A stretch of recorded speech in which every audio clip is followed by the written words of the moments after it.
Wilbur Whateley's prayer had been heard. His last incantation had worked. He had not chanted to free the unseen thing from its confinement. He did not need to. Time itself would effect that. As that in the farmhouse hungered and hungered in the absence of its brother, its keeper, it would instinctively burst forth, splintering the century-old hulk of the Whateley farmhouse, like a giant sea turtle for some reason sloughing off its shell, and go forth to raven and to feed. What its eventual fate might be, Wilbur Whateley had no time to contemplate. It was his own immediate fate that concerned him. He troubled simply to get the alien syllables right, to sound them at the right pitch, a pitch which not even he could rightly hear, having too much of the human in him. But it had worked. The greedy whippoorwills had abruptly ceased their gloating to flee in chaotic terror. His life rapidly ebbing on one plane, he succeeded in causing it to flow on, or on to, another. As his vast mutilated bulk began to dematerialize, it would probably seem to leave but a viscous residue on the floor of the Miskatonic University Library, and soon that too would be gone. It would have gone to another dimension, that in which the blind and tenebrous old ones waited, that into which Wilbur Whateley, a servant of their servants, had lately sought to recall the earth itself. Ironically, now he himself was going there alone, and like the old ones, he must now wait, mayhap for strange aeons, until a call should come. But in this decadent age, there might be none who knew how to issue it. Time passed, generations of it, but not where Wilbur Whateley waited, dreaming, sending dreams. Receptive minds on the moral plane were few, befogged as most were with what is called sanity. Here or there his transdimensional suggestions connected, registered, but none had the knowledge to do what was needful. Some of these became murderers or maniacs, translating Wilbur Whateley's impulses into action as best they could, but in doing so they only dissipated the energy, and it did him no good. More time passed. Wilbur Whateley waited and dreamed. In Chorazin, New York, the crazy old man sweated, and would have sworn, except that he knew too well not to add any stray syllables to the energy field he had created, which now charged the air in the dusty library in which he worked. He sweated from the effort, an elaborate ceremony now repeated for the 21st time, and to no apparent avail. It probably would make no difference if he swore, or if that matter, if he sang the national anthem, since only his now threadbare faith told him that there was a psychic energy field present at all. Maybe he had made some simple error in his preparations, or maybe his family had been correct, and he was simply out of his mind. Well, nothing to do for it now but to redraw the pentacle again, perhaps a different colour this time. If this didn't work, he didn't quite know what he was going to do with that in the basement.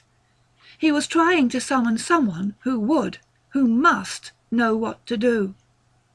On the 43rd try, days later and still no sleep, it did work.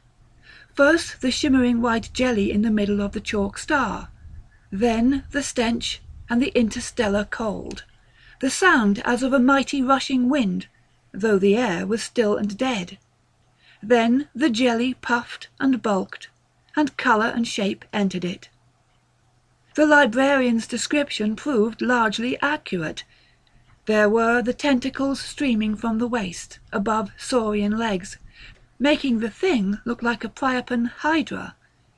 There was the fur, dense and black and shaggy like a grizzly bear.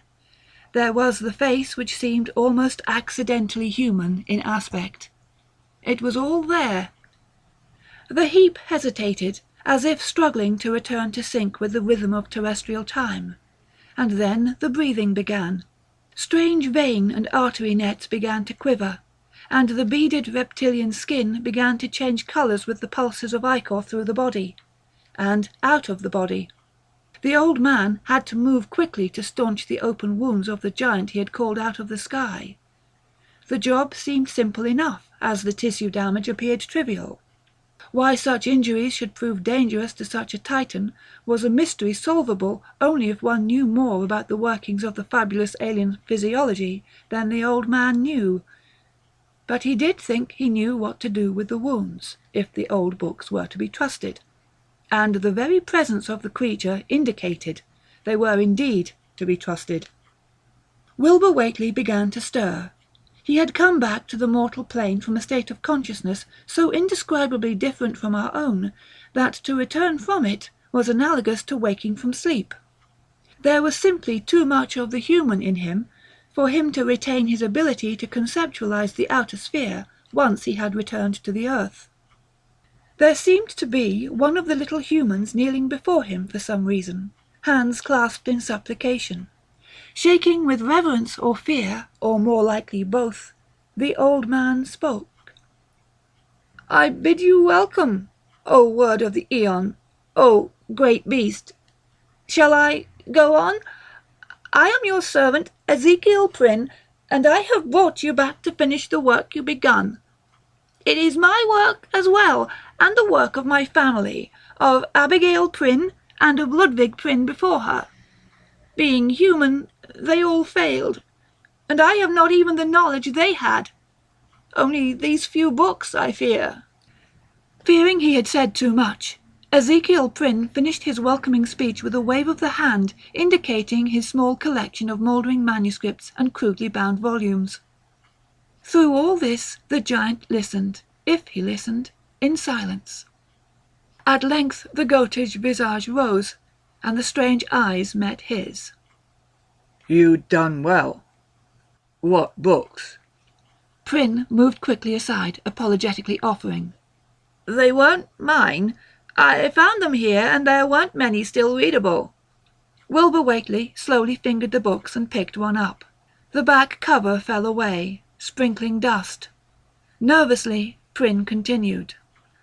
"I only chanced to discover my heritage. Family tried for generations to cover it up, but I guess it was in the blood and I got curious.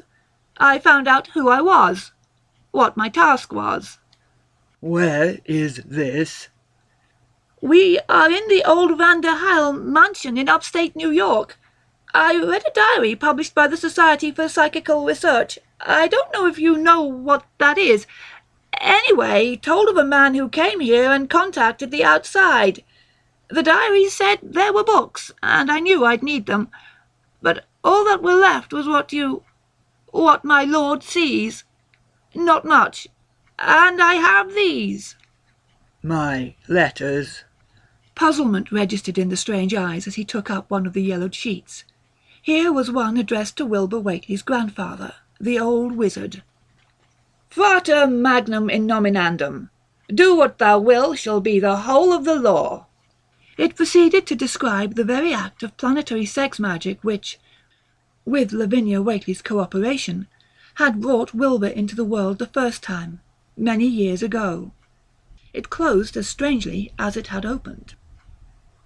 "Love is the law, love under will. Your brother in Almonsin Metraton, frater perdurabo." Ezekiel Prin waited, hoping the Titan was not annoyed. "From the wreck of your house. I visited there, too. Not much was left. Destroyed by the thing." The nature of the unseen thing Prin could only guess, though he had surmised its purpose. Both tacitly assumed its destruction.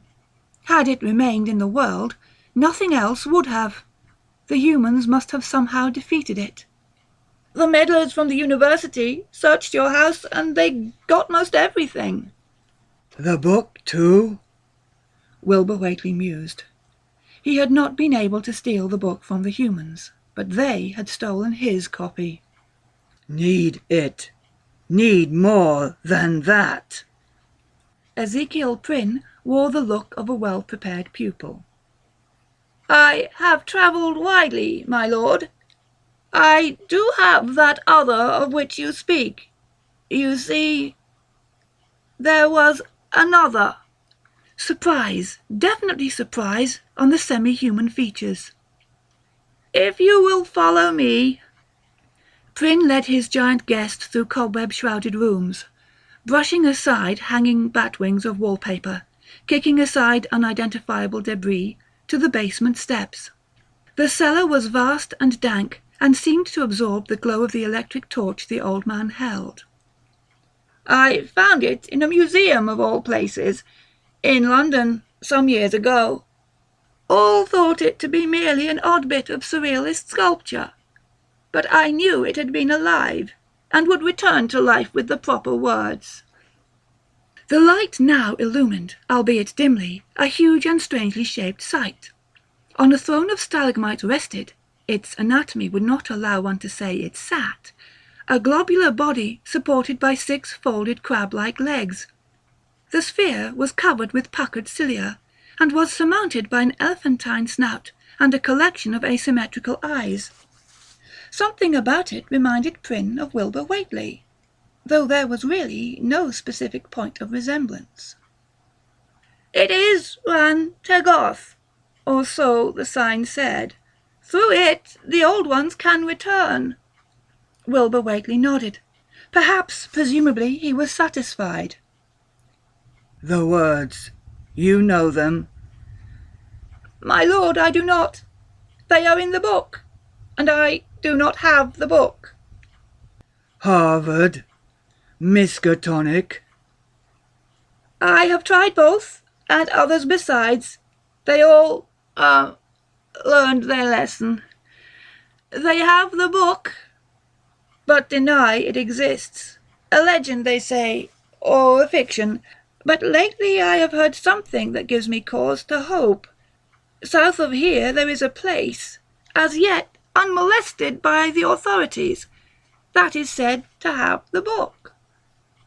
I will go. Clothes. Ezekiel Prin hastened to comply. He had intended to undertake the mission himself, but he was not about to argue. Evidently his master felt the need to finish the task he had begun. This time he meant to return with the Necronomicon. Hunched over his seat because of the, to him, low ceiling, Wilbur Whateley found himself taken aback at the view from the train car. On the horizon lay fabled Kadath, or so it seemed. How could the tiny humans have reared the cyclopean pylons he saw looming up before him? For all his knowledge of lost and elder universes, the human part of him was an isolated country bumpkin who had never glimpsed the like of New York City. It fascinated even him. The train pulled in and passengers began to disembark, scurrying off in 1,000 directions through the huge cavern of the station. Wilbur Whateley consulted his elaborately written directions, comparing them with large posted maps, the intricate and indecipherable coloured lines of which reminded him of the cipher scripts of far-distant worlds. Yet, like most who consulted these charts, he could not afford to linger staring at them long enough to decipher whatever cryptic message might lie concealed there. As he proceeded up the stairs, stepping over an unconscious human heap, he began to study the fleshy tide flowing around him. Most seemed to hover somewhere between soundness and decadence, but there was a diversity of faces and voices here that he had never encountered in rural New England. Like Darwin, amazed at the variety of Galapagos finches, Wilbur Whateley was surprised that human beings could take such a multifarious range of hues and forms. Some of the languages he heard sounded like they were not intended for human vocal apparatus.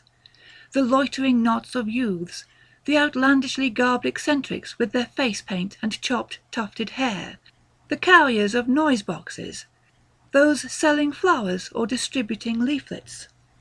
The rat-faced mongrel hordes repelled him, infesting like vermin the planet that rightly belonged to those whom Wilbur Whateley served.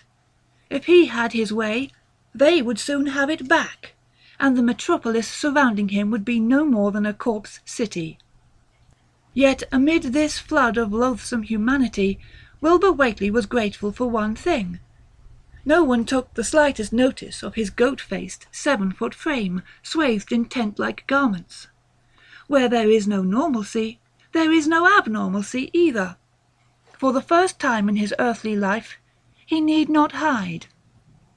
He wandered the city streets for hours, wondering that if all went well, all this should be swept away to prepare for those he served. At length he found his way to the district to which old Ezekiel had tried his best to direct him. The area seemed almost choked with bookshops, large and small. These, in turn, choked with patrons. This surprised Wilbur Whateley, as reading had been an art lost or unknown in the rural backwater of Dunwich. He and his grandsire had been objects of suspicion as much because they owned and read books as because of their occult experiments.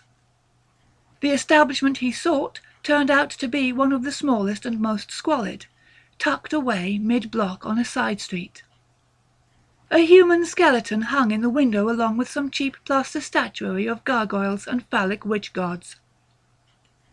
On the door, a hand-stenciled sign profanely warned away the merely curious and unsympathetic, and a larger sign hanging in the window gave the name of the shop as The Magical Child, which might after all have aptly described Wilbur himself.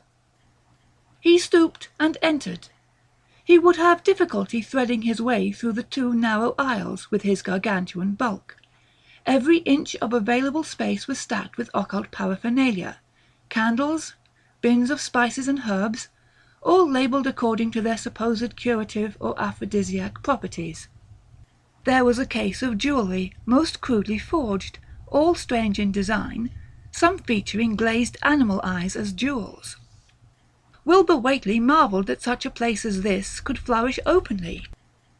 Had it somehow escaped the notice of the authorities even in so close and crowded a city? Or had times changed so much in the nearly 60 years of his absence from this earth?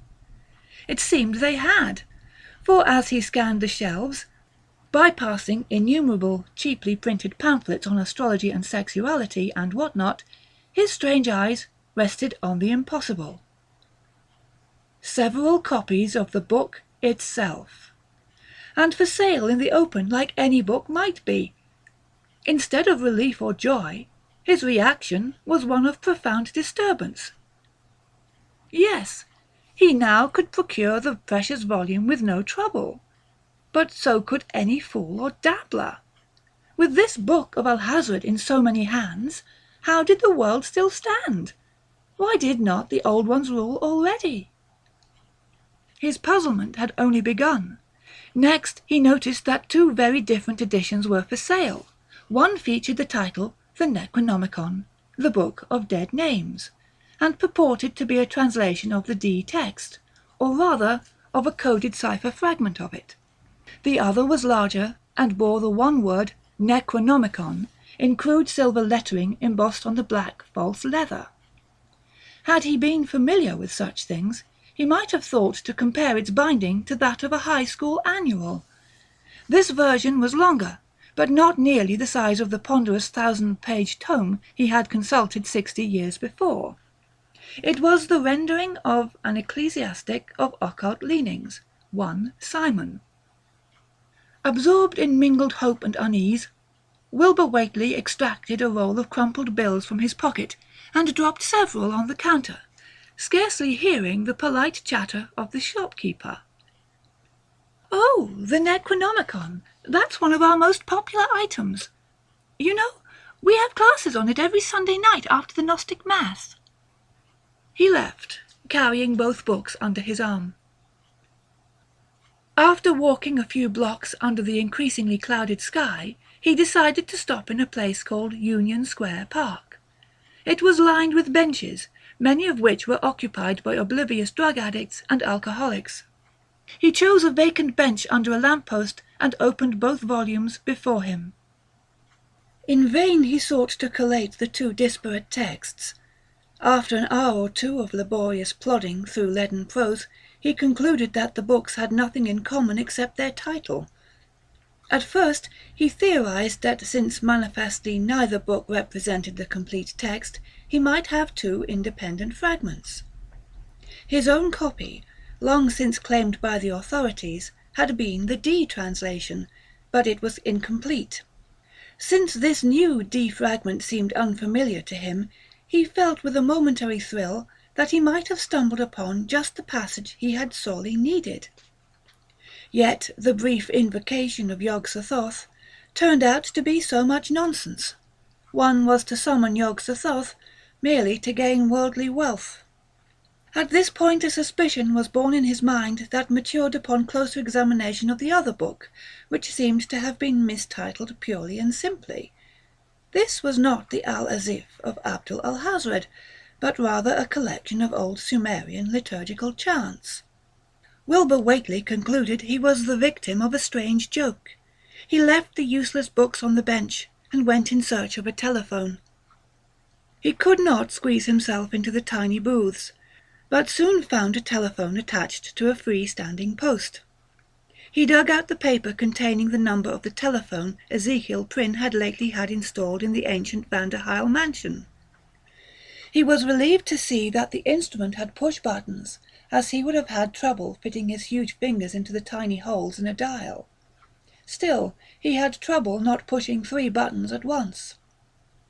Prin did not answer, not on the 50th ring. This boded complications, trouble.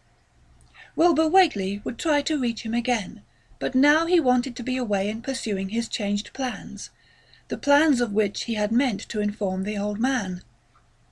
Luckily, he had not purchased a round-trip ticket, since he had decided not to return to his point of departure. Instead, he would ride the train to the upper Miskatonic Valley. His next stop was Arkham, Massachusetts. He was able to ride directly from New York to Boston, but there he had to wait for the ever-delayed Boston-Arkham local. North Station was tiny, by comparison to Grand Central. People rushed through it just as fast, though fewer of them, impatient to be somewhere else. All, like ants in an ant-hill, were frantically busy at tasks to which Wilbur Whateley hoped soon to put an end, though his increasing sense of foreboding made him doubt his ultimate success. Suppose he could not manage to wipe this world clean? Could he stand to live in it, as it was? Finally the train pulled in and he was under way again. The trip was not overly long, though much time was wasted simply because the route did not cut across country even where this was possible, following instead the crazy winding path of the Miskatonic River itself. This must be because the track had been laid to connect the various small towns dotting the banks of the river, built there when immediate access to water was necessary for trade. The train began to slow as it entered the ancient, picturesque town. Wilbur Whateley could make out the street names. There were Derby, Hyde and West Streets, and finally the B&M station at the corner of High Lane and Garrison Street. He got off the train car and walked across the old brick platform, quaint but in need of repair, like most of the town, to the nearby telephone. He tried to call Ezekiel Prin. Again there was no answer, and Wilbur now knew something had to be amiss. Returning the receiver to its cradle, he turned and scanned his immediate surroundings. He had not seen this place for nearly 60 years. He had not felt the passage of time, occulted as he was in another reality. His memories were as if he had visited only weeks ago. But 60 years had wrought many changes. Some of these buildings had been decaying even then. Sometime since they had been refinished in the Victorian Gothic style, something that looked strange even to Wilbur Whateley. He decided to take a circuitous route to see more of the campus, for it was of course Miskatonic University he had come to visit. He turned right from the station and strode down High Lane, turned left into West Street and crossed the bridge over the river, passing an island famous for its ancient menhire, which had fabulous and dubious associations. Wilbur knew the truth behind these legends. How much, in fact, he could tell the professors in Miskatonic's anthropology department, were he so inclined. He then crossed River Street, with its ancient row of warehouses, many of them apparently still in use, though a sign indicated one had been made into an artist's colony. He proceeded down west past Main to the next corner, where he turned left onto Church Street. This had once been Arkham's main business district, but most shopping had shifted a block northward to Main Street, or to the large shopping centres outside the town on the highways. The university faced Church Street on one side, and had some years previously bought up the other side as well. Over the protests of many in the community, the mostly bankrupt and abandoned shops had been razed and replaced with new houses, built in the old style, which somewhat mollified the irate antiquarians, for the use of the fraternities. As Wilbur walked down Fraternity Row, he noted a few of the signs posted in view of the gambrel-roofed houses. There were Lam Ka Alif, Kaf Dai War, and others. He did not know what fraternities were, his own education having been restricted to the home. He turned right onto Garrison Street. The first building he came to was the University Spa on his left, but his attention was immediately attracted by the massive new administration building across the street. But his business was not here. Down the block was the library, familiar to him, all too familiar, from previous visits. Here, logically, should be the goal of his quest. Yet it occurred to him at once that the book might no longer be housed here. Certainly, from what old Prin had told him, it would no longer be available for casual perusal. He decided to take the direct approach, and walked up the great stone steps into the building. He paused at the circulation desk and waited. A figure of his proportions and demeanour is difficult not to notice, and within moments a prim and intimidated librarian was asking if she might help him. "I hope you can, Miss. I need to see a book I hear tell you got, called the Necronomicon." "That book doesn't exist, sir. It's just fiction, you know. You know, you're about the 10th person who's come in asking about this book since I've worked here. All I can say is whoever writes those stories must make it pretty convincing. But it's only just fiction.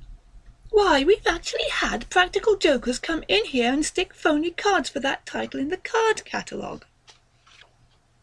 Wilbur could tell she believed this.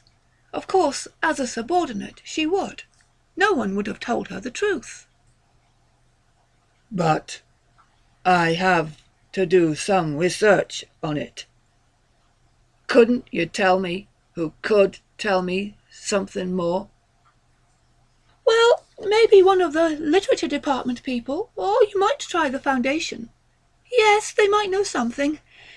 You can find them out the door, to the right, down to the corner, then turn left.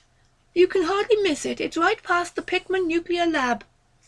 It did prove easy to find. A plaque in the lobby indicated that the new and sparkling building housed a foundation named for a retired university folklorist, now dead. Yet the work of the foundation was described in vague terms, suggesting experimental work in parapsychology.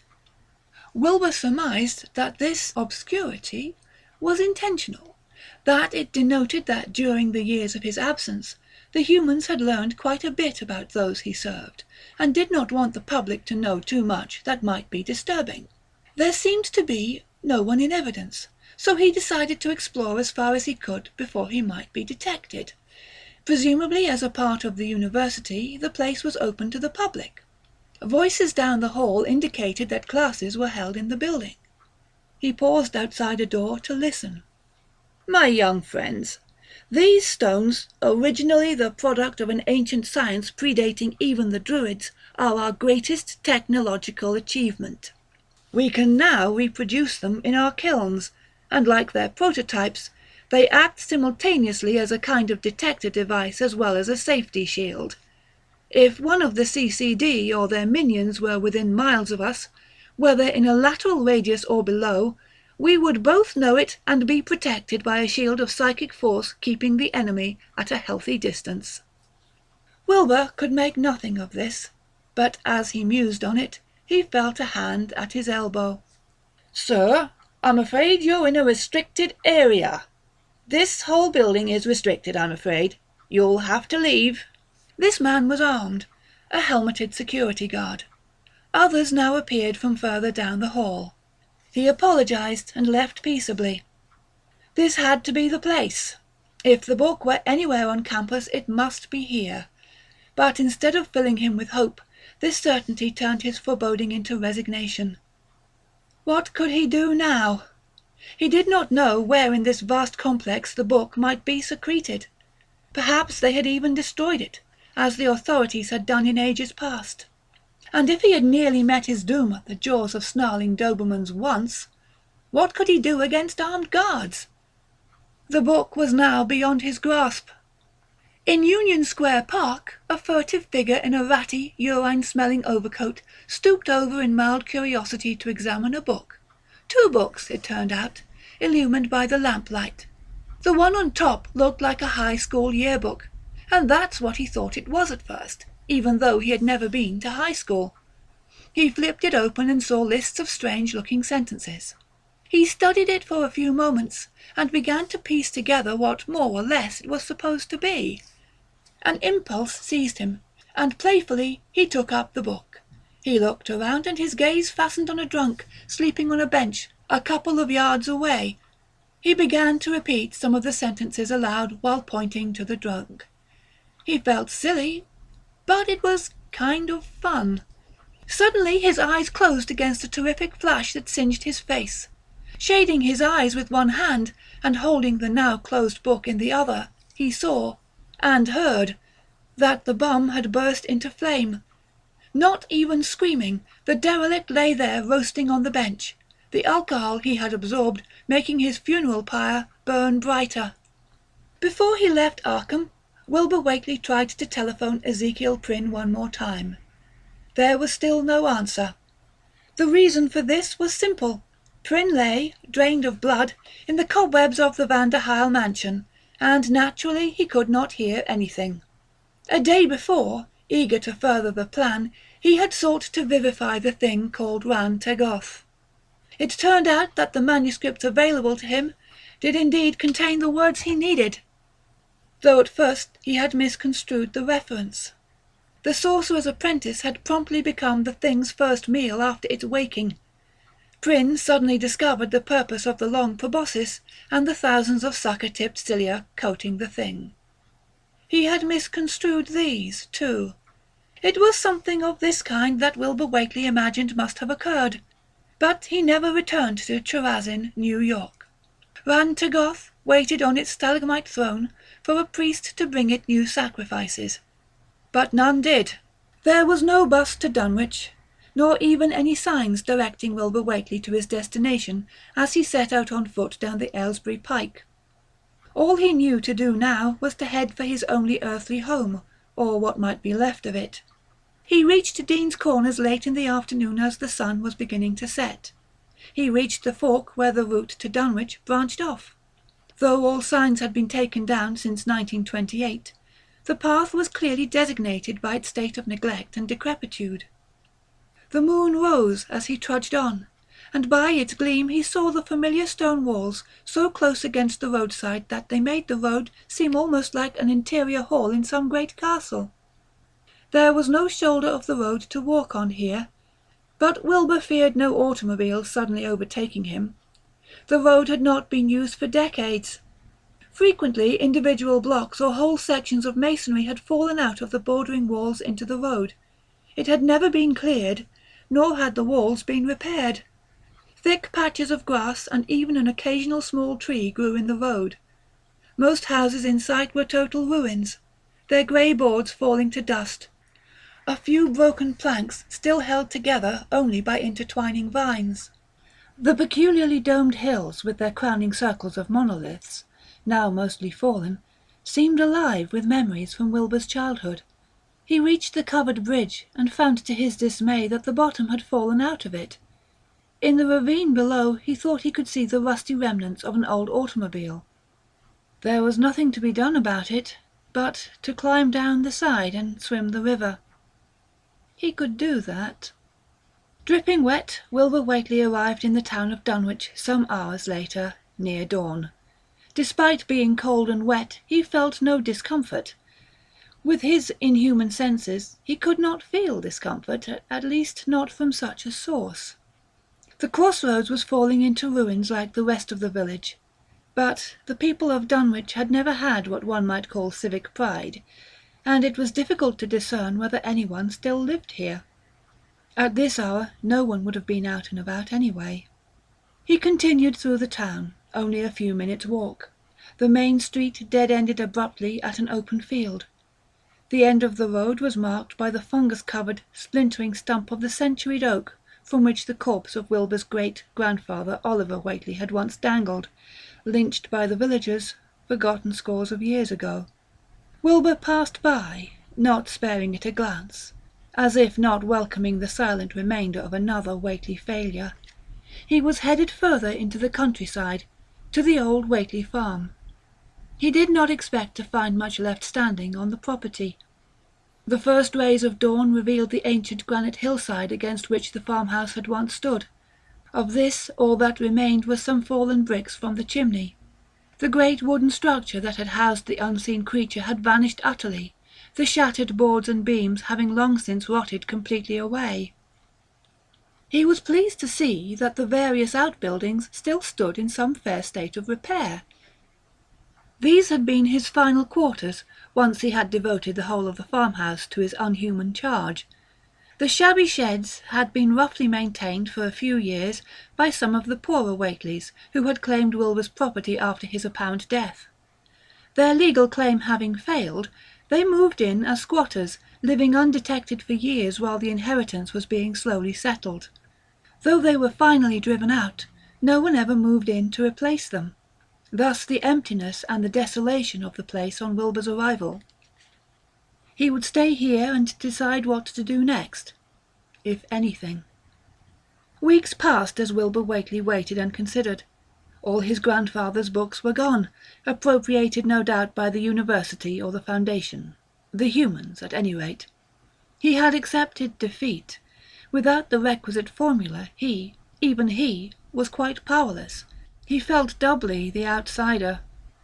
If his alien appearance were not enough to isolate him from the ordinary run of mankind, his very reason for being set him utterly at odds with his surroundings. Not even the product of this planet's evolution, he had been bred in the outer spheres for no other purpose than to open the floodgates of the world to the tide of its destruction. If these gates were forever closed, he was trapped inside. He spent much of his time these days atop Sentinel Hill, sitting on the forlorn heap of stones that had once formed the forbidden altar and menhir, looking out on the rounded hills, steep valleys and thick foliage, now reclaiming more and more of the depopulated region. His strange mind was filled with unearthly memories and dreams. For the first time in his unnatural life, he knew melancholy. One afternoon Wilbur Whateley risked hiking back to the town of Dunwich. He found that some hardy rustics did after all remain in the village. From then on he took to entering Dunwich from time to time, visiting Osborne's general store for what few physical needs he had. Even in Dunwich no one showed him the slightest suspicion. Most of them had been born since the Dunwich horror of 1928, and none, it seemed, had even heard of it. None, that is, except old Luther Brown, who had been a youngster at the time. And he never mentioned it, probably having learned his lesson from years of facing the sceptical mockery of the younger Dunwich villagers. Luther himself was no longer certain the whole business had not been a childhood nightmare. As time passed, Wilbur became less of a recluse, and would make the trip down to the village more often than he actually needed to. In fact, it was not much longer before he became one of the regular loungers at Osborne's store. Even his great size and odd proportions excited no fearful comments. After so many years of absolute isolation from the outside world, the people of Dunwich had become so freakishly inbred and mentally degenerate that some saw nothing physically out of the ordinary about Wilbur in comparison with their own relatives, while others simply could not recognize the unearthly when they saw it. Years passed, and still Wilbur Whateley waited, he knew not for what. But he began to fill his time with walks through large tracts of countryside. On these occasions he was more and more lost in memories of his youth, those days when his purpose, his messianic mission, had absorbed every thought and effort. He wondered and wondered again how things might have been different, what he might have done instead of what he did do. If only there was some way for him to have a second chance. He would not fail. One fading afternoon, as the setting sun cast a peculiar golden light on the landscape before him, reminding him of that bright dimension into which he had once hoped to recall a transfigured earth, Wilbur found himself even farther than usual from Dunwich and home. As he returned from reverie, he noticed that he was scaling a hill thickly mantled with elms, a hill overlooking a fallen cottage below.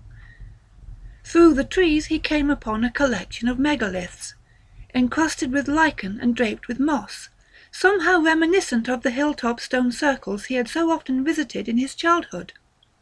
But whereas the Dunwich stones had been artificially changed, these seemed natural, as if the former were the imitation of these latter, as if these stones somehow embodied certain cryptical secrets inherent in the universe, jealously guarded from humanity, yet left enciphered here to taunt the mortal seeker. Wilbur paused to study them, and on a level of consciousness deeper or higher or other than the human part of him, he seemed to understand something of their message. He set off again, crossing a dried-up stream-bed, all the while in the tightening grip of a sense of mysterious expectancy, at last coming upon the mouth of a large cave. Entering, he ran his huge hands along the rough walls to guide him, while his eyes took longer than ours would take to adjust to the gloom. The ceiling of the cave was sloping rapidly downward, and even stooping lower and lower, he could not avoid frequently bumping his slope-browed head. At last he was crawling as the cave shrank to a mere shaft's height and width. Despite his giant's size, he could navigate the small tunnel without much difficulty because of the remarkable elasticity afforded by his alien, almost boneless anatomy. He pressed on, oozed further, because some secret instinct told him something awaited him in a place beyond the darkness and slime and crayfish. He had not long to wait before the narrow fissure began to grow again, and soon he was standing free in an imposingly large vaulted chamber. Here and there appeared possible signs of workmanship, though if this place had ever known the workman's chisel, centuries or millennia of dripping nitre and water erosion had returned the cavern to its primordial state. Yet as Wilbur Whateley scanned the rock face, looking for something, he knew not what, he imagined he caught sight of a faint glimmer, reflecting dim radiance from some unknown source, perhaps from the luminescent fungi that thinly coated patches of the walls. Stepping closer, his splashing, pad-like feet disturbing the peaceful pool world of the translucent eyeless fish, Wilbur saw a metal ring protruding from the black and porous wall. Upon examining it more closely, he could see it to be the circular handle of a huge key. Its tarnished surface was minutely carved with cryptic symbols, many of them familiar to him through his childhood studies. Suddenly, a whole hitherto obscure chapter of the book made new sense to him. Unhesitatingly he reached out his hand and grasped the key with 2 huge fingers, all that would fit through the handle. Despite the dank cold of the dreadful place, the key seemed to glow with an inner warmth, and even to vibrate slightly. He did not try to turn it, nor did any unseen crack widen into a hidden door. It was Halloween, and soon the fires would be lit. This night was a happy and exciting one for all children, but for none more than Wilbur Whateley, who unlike most youths knew why he was born and what great thing he would achieve when he grew up. With the boy's uncanny gift of presentiment, his proud mother and grandfather were sure nothing would ever stand in the way of his destined accomplishments. But for now, there was the celebration to get ready. The boy and his mother were both aware of the night air's chill, but soon the raging fires would warm them. Below, a spark, perhaps of lamplight, hinted that down the hill someone might have seen them.